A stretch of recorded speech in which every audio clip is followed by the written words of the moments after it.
नमस्कार बच्चों, कैसे हो आप सब लोग। बेटा आज हम करेंगे आपकी उन्मेष हिंदी पाठ्य पुस्तक का लेसन 4 विषव राज्य। आज हम इसके प्रश्न उत्तर करेंगे। प्रश्न उत्तर करने से पहले मैं आपको बता दूं कि हम इस लेसन में क्या क्या कर चुके हैं। तो इस लेसन के अभ्यास कार्य में हमने सबसे पहले शब्द विशेष किया था, उसके बाद उच्चारण अभ्यास एवं शूतलेख और मुक्से वाले प्रश्न भी हम कर चुके हैं और लेखनी वाले भी। और हमारा ये जो सेकंड पार्ट है, पंक्तियों को पढ़कर दिए गए प्रश्न को उत्तर दीजिए, ये भी हमने कंप्लीट कर लिया है। और थर्ड पार्ट मिलान वाला, ये भी हमारा कंप्लीट हो गया था। तो आज हम करेंगे क्वेश्चन आंसर कुछ शब्दों में। तो फर्स्ट क्वेश्चन है हमारा, जन्मभूमि से क्या तात्पर्य है। अब देखो बेटा, जो जन्मभूमि होती है वो क्या होती है, जहाँ पर हमारा जन्म होता है। या मान लो किसी का अगर भारत में जन्म हुआ है तो उसकी जन्मभूमि भारत बन गई। ऐसे ही अगर किसी का अमेरिका में हुआ है तो उसकी जन्मभूमि क्या होगी, अमेरिका में। तो जहाँ पर किसी का जन्म होता है उसको हम क्या बोलते हैं, जन्मभूमि। तो इसका आंसर हम कैसे लिखेंगे, जन्मभूमि से कवि का क्या तात्पर्य है। जन्मभूमि से कवि का तात्पर्य उस भूमि से है जहाँ पर किसी का जन्म होता है। अगणित रूप और आकार किसके बताए गए हैं।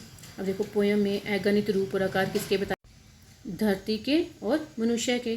क्योंकि जो धरती होती है उसका भी अपना अलग अलग गुण होता है। मैंने आपको पोइम में बताया था कि एक वक्त पर ऐसा होता है कि एक जगह पर गर्मी होती है तो वहीं दूसरी जगह पर वहाँ पे क्या होती है, सर्दी होती है। ऐसे ही मनुष्य के भी रूप आकार रंग अलग होते हैं ना। कोई मनुष्य गोरा होता है, कोई काला होता है, कोई लंबा होता है, कोई छोटा होता है। तो पोइम में किसके बताए गए हैं, अगणित रूप और आकार किसके बताए गए हैं, मनुष्य और धरती के। तो इसका आंसर हम कैसे लिखेंगे, अगणित रूप और आकार मनुष्य और धरती के बताए गए हैं। आगे देखो गया क्वेश्चन, पूरा विश्व एक मनुष्य परिवार की तरह कैसे हो सकता है। अब देखो पूरा जो मनुष्य परिवार है, यानी जो मनुष्य परिवार की तरह कैसे हो सकता है जो पूरा विश्व है। देखो अगर हम जो धर्म के नाम पर, जाति के नाम पर ये जो लड़ाई झगड़े करते हैं, अगर हम इन सबको भुला दें और आपस में मिलजुल कर रहें तो जो पूरा विश्व है वो क्या हो जाएगा, एक परिवार की तरह बन जाएगा। और अगर हम सब मिलकर भी रहेंगे, ठीक है, वैर भाव को भुलाकर मिलकर रहेंगे तो जो पूरा विश्व क्या हो जाएगा, मनुष्य परिवार की तरह बन जाएगा ना। तो इसका आंसर हम कैसे लिखेंगे, जब हम सब मिलजुल कर रहेंगे तो पूरा विश्व एक मनुष्य परिवार की तरह हो जाएगा। अर्थात जब हम आपसी वैर भाव को भूलकर एक साथ खुशी से रहेंगे तो जो पूरा परिवार है वो विश्व मनुष्य परिवार की तरह बन जाएगा। ठीक है, आगे बेटा हमारा कुछ वाक्यों में। अब कुछ वाक्यों में का फर्स्ट क्वेश्चन है, हमने धरती को टुकड़ों में बांटा है पर हम किस चीज़ को नहीं बांट सकते। अब देखो धरती को तो हम बांट लिया टुकड़ों में कि ये मेरी धरती है, ये तुम्हारी धरती है, लेकिन हम किसको नहीं बांट सकते, सूरज को, चंद्रमा को, आकाश को, आग को, पानी को और हवा को। क्योंकि ये जो चीज़ें हैं ये तो सभी क्या करती हैं, समान रूप से ही संसार में अपना काम करती है ना।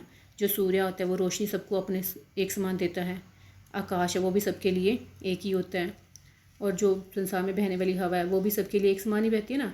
तो हम इन चीज़ों को तो बांट ही नहीं सकते।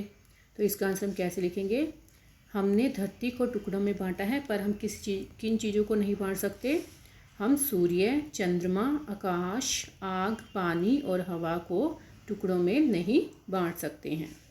नेक्स्ट क्वेश्चन है आपका, आपस के बंटवारे तथा वैमनस्य को दूर करने का कवि ने क्या उपाय बताया है। अब देखो बेटा वही दोबारा से रिपीट हो रहा है कि अगर हम धर्म और जाति के नाम पर लड़ाई झगड़ा करना बंद कर दें और सबके साथ मिलजुल कर रहेंगे तो हमारा जो विश्व है वो क्या बन जाएगा, खुशहाल बन जाएगा।